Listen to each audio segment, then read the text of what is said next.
सोमवार को दिल्ली विधानसभा सत्र की समाप्ति पर जमकर हंगामा देखने को मिला। शराब नीति और स्वास्थ्य महकमे पर आई कैग की रिपोर्ट पर सत्ता पक्ष और विपक्ष एक दूसरे पर आरोपों के कीचड़ फेंकते दिखे। अभी कैग के हालिया रिपोर्ट में आम आदमी पार्टी सरकार की नाकामी की परतें खोल दी है। यह रिपोर्ट चीख चीख कर चिल्ला रही है कि दिल्ली की पूर्व सरकार ने सेहत के साथ कैसे खिलवाड़ किया। दवाओं की कमी, जनता की जान से खिलवाड़। राजधानी दिल्ली जहां लोग इलाज के लिए आते हैं, वहां सरकारी अस्पतालों में जरूरी दवाएं नहीं मिलती। 33% से लेकर 47% तक जरूरी दवाएं बाहर से खरीदनी पड़ी। अध्यक्ष महोदय, मेरी विधानसभा के अंतर्गत ब्रिजपुरी हो, नेहरू विहार हो, दयालपुर हो, शक्ति विहार हो, रोशन विहार हो, भगत विहार हो, महालक्ष्मी विहार हो, शिव विहार और मुस्तफाबाद, वहां पर इस प्रकार की बिल्डिंगें बनी हुई हैं। अध्यक्ष महोदय, अब हमारी सरकार आ गई है। पिछली सरकारों के अंदर क्या होता है मैं उसे टीका टिप्पणी के नहीं जाना चाहता हूं। उस समय में भी नगर निगम में वही सरकार थी, दिल्ली के अंदर भी उसी पार्टी की सरकार थी। अब बदलाव आना चाहिए, बदलाव ऐसा आना चाहिए हम सब लोगों की जान माल की सुने, ये मैं आपके माध्यम से कहना चाहता हूं। की एक परिभाषा है अध्यक्ष महोदय, सदन, आप पेज 3 में जो डेफिनेशंस वाला है, पेज 3 पे देखिए, सदन के परिसर का तात्पर्य विधानसभा सभा कक्ष, दीर्घाएं, विधानसभा सचिवालय के नियंत्रण के कमरे, अध्यक्ष कक्ष, उपाध्यक्ष कक्ष, समिति कक्ष, विधानसभा पुस्तकालय, विधानसभा वाचनालय, पार्टियों के कमरे, विधानसभा सचिवालय के अधिकारियों के अधीनस्थ सब स्थान। तो इसमें विधानसभा परिसर के लॉन शामिल नहीं है, गांधी मूर्ति का एरिया शामिल नहीं है। अब आप रूल बुक से बात करिए। इसमें लीडर ऑफ ऑपोजिशन का कमरा शामिल नहीं है। हमने बिल्कुल प्रोटेस्ट किया, हमने अंबेडकर जी की मूर्ति के तहत प्रोटेस्ट किया और वो आपकी रूल बुक के अनुसार सदन की परिसर की परिभाषा में नहीं आता। आपने हमें गेट के अंदर आने से रोका, गैर कानूनी तरीके से रोका, गैर संवैधानिक तरीके से रोका और रूल बुक के अनुसार नहीं रोका, कोई ऑर्डर नहीं पास किया। अब आप बैठिए।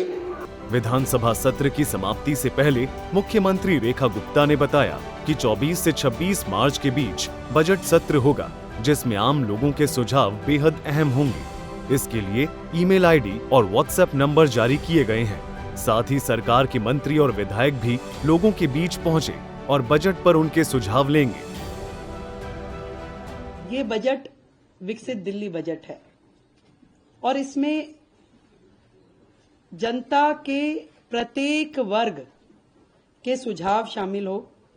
इस संकल्प पत्र में जो फोकस के क्षेत्रों में हमने महिलाओं को आर्थिक सहायता, स्वास्थ्य सेवा का विस्तार, सार्वजनिक परिवहन को बढ़ावा, प्रदूषण को कम करना, नौकरियां, शिक्षा की बेहतर व्यवस्था, गरीबों को सस्ती पौष्टिक भोजन, वरिष्ठ नागरिकों का कल्याण, यमुना नदी की सफाई, कल्याणकारी योजनाओं को जारी रखना जैसे महत्वपूर्ण विषय हमारे संकल्प पत्र में शामिल थे।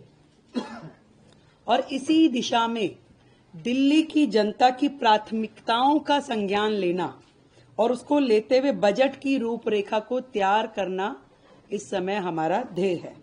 और सभी विभागों के अफसरों को निर्देश दे दिए गए हैं कि जनता की, दिल्ली के लोगों की भागीदारी जो है बढ़ाने के लिए सभी हितधारकों के सुझाव इसमें लिए जाए और उनके सुझावों को बजट में शामिल किया जाए। इस निमित्त दिल्ली सरकार की ओर से एक वेबसाइट, ईमेल आईडी विकसित दिल्ली बजट -25@delhi.gov.in और एक WhatsApp number 9999962025 WhatsApp number, email ID हमने जारी की है, जिसमें लिखित में दिल्ली का कोई भी व्यक्ति अपने सुझाव दे सकता है। वहीं दिल्ली बीजेपी के अध्यक्ष वीरेंद्र सचदेवा और मंत्री मजिंदर सिंह सिरसा ने दावा किया कि सरकार का बजट दिल्ली के विकास के लिए होगा और विकसित दिल्ली के संकल्प को पूरा किया जाएगा। देखिए, बजट का जो सत्र है दिल्ली विधानसभा का, वो 24 मार्च से प्रारंभ हो रहा है, जैसा मुख्यमंत्री ने घोषणा भी की है। और निस्संदेह भारतीय जनता पार्टी की सरकार दिल्ली के विकास को लेकर प्रतिबद्ध है और हम बार बार इस बात पर जोर भी दे रहे हैं कि जिस तरह से पिछले 10-11 सालों में दिल्ली के विकास को अवरुद्ध किया गया है, रोका गया है, उसको एक निश्चित प्लान के साथ पटरी पर लाना बहुत ज़रूरी है। और मुझे खुशी इस बात की है कि हमारी पूरी सरकार इस मामले में बहुत गंभीरता से, आपने देखा होगा पिछले 7-8 दिन में प्लानिंग्स और मीटिंग्स वगैरह करके काम शुरू किया, और निस्संदेह ये बजट दिल्ली वालों के लिए होगा। देखिए, विकसित दिल्ली का प्रधानमंत्री जी का जो कल्पना है उसको साकार करने के लिए सबका साथ, सबका विकास, सबका प्रयास।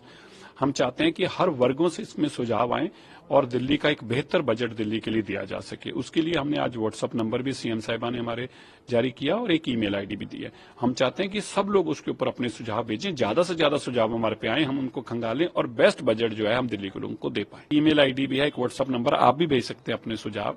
आपके टीवी चैनल के लोग भी जो सुन रहे हैं वो भेज सकते हैं, आपकी एजेंसी भी भेज सकते हैं, कोई भी भेज सकता है। और इससे क्या होगा कि दिल्ली के अंदर लोगों की क्या अपेक्षाएं हैं सरकार से, लोग क्या चाहते हैं कि किस तरह का बजट हो, उसकी एक रूपरेखा मिलेगी और उस रूपरेखा पे ही हम अपने दिल्ली को, विकसित दिल्ली का जो सपना साकार कर सकते हैं। बता दें कि 25 फरवरी से शुरू होकर 3 मार्च तक चली विधानसभा सत्र के दौरान शराब नीति और स्वास्थ्य महकमे को लेकर कैग की रिपोर्ट पेश की गई, जिसमें पिछली सरकार पर कई गंभीर आरोप लगाए गए हैं। इस दौरान हंगामे की वजह से विपक्ष के 21 विधायक सस्पेंड रहे। ब्यूरो रिपोर्ट, सूर्या समाचार।